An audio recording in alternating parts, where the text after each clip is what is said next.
Somebody asked me the other day, do I really believe that the stars and the actors, the ones in Hollywood, are being used to siphon energy from people?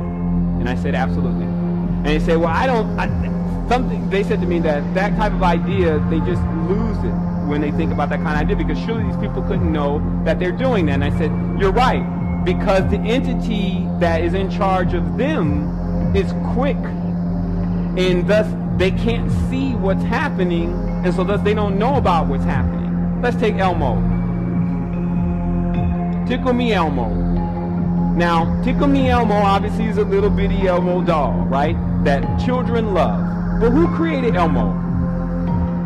Because this Elmo is actually the same as emo, which is actually turns energy in opposite direction. It's like a lower energy. And Els means the god. Okay? So this means that whoever owns Elmo owns the actual vibration and tone for what Elmo is. And the character, more importantly, the character of what Elmo is. Because if I show you the Elmo doll, you'll say that's Elmo, right? So anytime someone is giving the reverence to any external entity, be it Elmo, the entities that control that they have branded that character known as Elmo, siphon that energy. Just as when a person would tell another person, hey man, you did an excellent job. The only difference is they don't need to be right next to you to do it. See, this is what people are not really seeing. Really, they're not seeing it. You think that the owners of Tickle Me Elmo would need to be in the room with the child in order to siphon the energy from the child. No, they don't.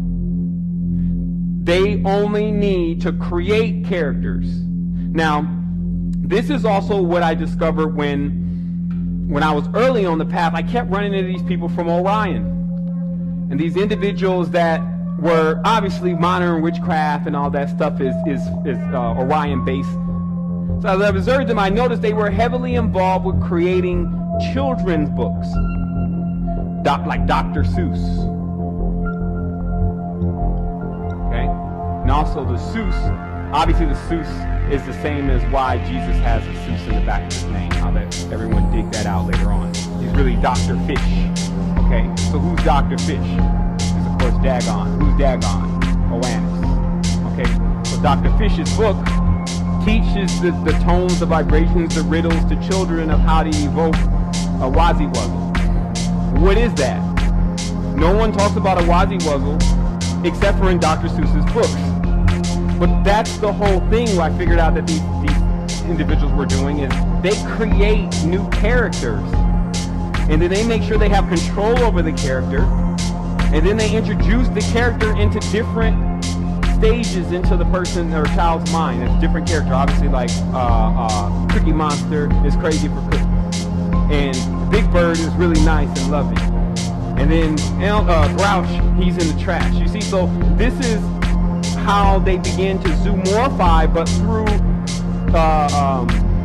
puppets. Through the exact same method that the ancestors used to zoomorphi the real energies on Earth. Okay? Now remember, energies are complex. It's not just one particular energy coming through. So sometimes a character can be infused with several different essences. Okay? To create something, which you still have the opportunity to do here in this world, you can create a new name, a new tone, a new vibration, and you can begin to define what that is. The problem with this world is that it creates tones of vibrations and children and all that stuff, and when it goes into defining them, or even what I would say it should be refining them, it doesn't do it the proper way.